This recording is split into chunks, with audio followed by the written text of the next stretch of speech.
Hello there, good morning, good afternoon, and good evening. So on this video, I'm gonna teach you how to set up OBS recording settings 2024. And right now, let me just pull up my OBS. And to be honest, OBS has been with me for a very long time.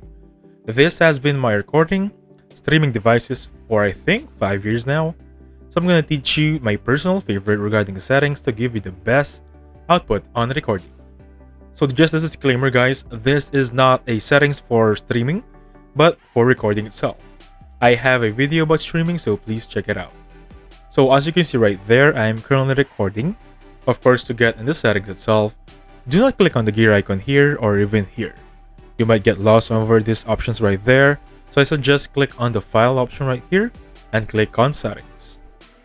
And this little thing will pop up and you'll see the sections here. We have general, stream output, audio, video, hotkeys, accessibility, and advanced.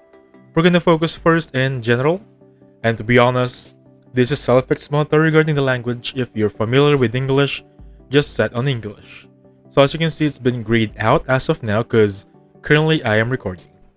So if you wanted to change, for example, you wanted to place it in Filipino, Tagalog, or even Australian or somewhat, or even Chinese, please do so. This is by your own preference. And now for the theme, the default is Yami, which is black in Japanese. You can put it in dark, gray, light, or shiny or system. System is basically copying whatever theme you have set on your Windows or MacBook or Linux OS. So for now, I'm going to retain on Yami, which is dark. And with that being said, you'll see these options here to open stats dialog and startup or hide OBS from screen capture. So if you're usually doing screenshot, I suggest picking this box up, but that option right there will enable that OBS cannot be seen when you screenshot. For example, if you click on snipping tool right here, and then if you do a screenshot, whatever you do there or whichever you place the screenshot on your screen, OBS will not be seen. Pretty awesome, right? Make sure you click on automatically check for updates on startup. This is very important. And now, there are some options here that I suggest that you do not touch or remain them on default, one of which is output. So this option right here, personally, I remain them at default.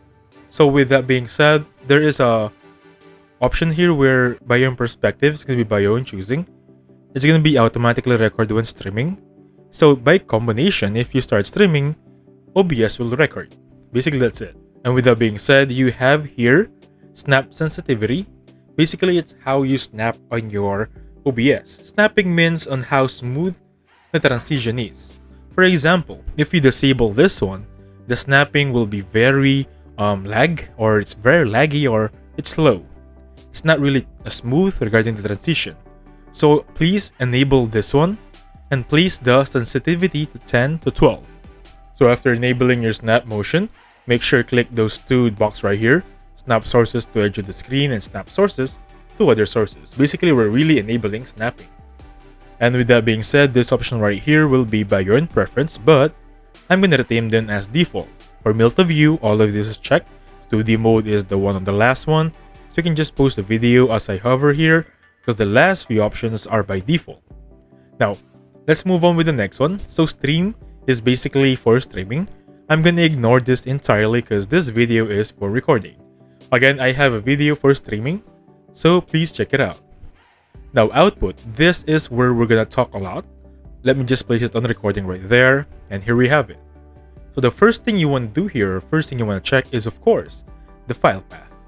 The file path is gonna be by your own preference. It's not really important. It does not really affect the quality of your recording. So file path is where you save your videos. On my end, they're currently saved on my C disk or disk C, which is basically my OS disk. I have it on the videos folder, as you can see right there. But if you want to change it, simply click on the option that says browse here and choose the location you want to save your recordings. Pretty simple. You can also click this option right here to generate file name without space. Because by default, some of us don't like spaces on their file name. Some of us like, so this is by your own preference. Again, recording path is also by your own preference. However, these two right here are very important, so please take note. Get your pencil and scratch paper or even your notes to take note on this one. So let's talk about recording format. I have two suggestions regarding this. It's either MP4 or FLV. The difference with that one is that MP4 is gonna be broken if you suddenly shut down your PC or there's suddenly a unplanned outage for your electricity. Your broken video will be corrupted. Not unlike FLV, even whatever point you stop recording, it still be okay. Those are the difference. But MP4 has the highest quality. So those are the difference. So please, I suggest go for MP4 rather than FLV. The only cons is that the most secure option there is FLV regarding backup, but the quality is for MP4. That is the recording format for you. Let's talk about video encoder. So video encoder differs by your own GPU or graphics card. Right now I have AMD, which is I think a Ryzen brand. Most of you guys, I know you have NVIDIA, so please use those. Do not use the X264 or X262, because the difference with that one is X262 manages your CPU as the encoder or your video output, where in fact in AMD or NVIDIA, it uses your graphics card. Those are the two major changes or difference between the two. So please choose the one that has your graphics card, choose the one that has 264. Because even though you have your graphics card chosen, there are still going to be two choices regarding your graphics card. May it be 264 or 252. Make sure you go for 264, okay? Now for encoder, go for AAC or FFmpeg AAC. This is the best one of them all. Basically, there is no time lag here. There is no buffer. There is no background noise. This has the most background reduction noise. Please take note about that one. Now let's move on with rescale output. Make sure this is disabled, but in any chances or the off chance you want to enable this one, make sure you do it on a separate OBS video or a separate OBS application. Because rescale output really affects your recording if it's only one frame or one output. Take note about that one, okay? Now let's talk about encoder settings.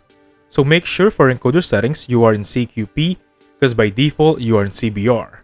Now make sure in CQP, and then do not put a CQ level lower than 16. Again guys, take note, do not put a video level for CQ lower than 16. The minimum value for this one is 16 to get the most output.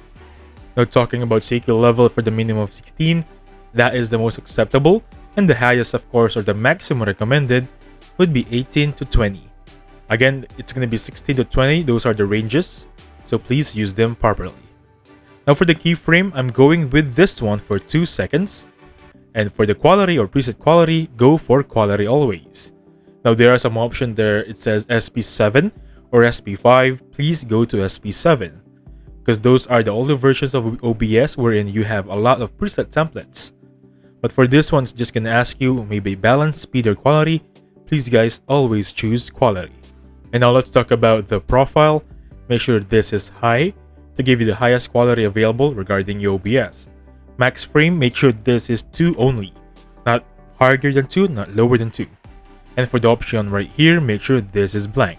Again, this is 2, sorry about that. And with that being said, let's go on with the option on the left side. So now we're on audio option or audio section. Make sure these are the sample rate and the channels you have. Basically, make sure you're on 48 kHz or KHZ. And for the channels, make sure guys, this is on stereo.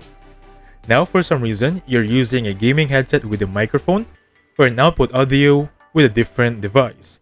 Make sure you enable it here. You target it. For example, for the desktop audio, I'm currently set as speaker on Realtek 2. I can make sure if I want to use it on OBS or the gaming headphones, I'm going to choose this one. Same goes with the mic. For the mic one right here, the auxiliary audio, make sure you go on microphone DGBM. This is the one I'm using.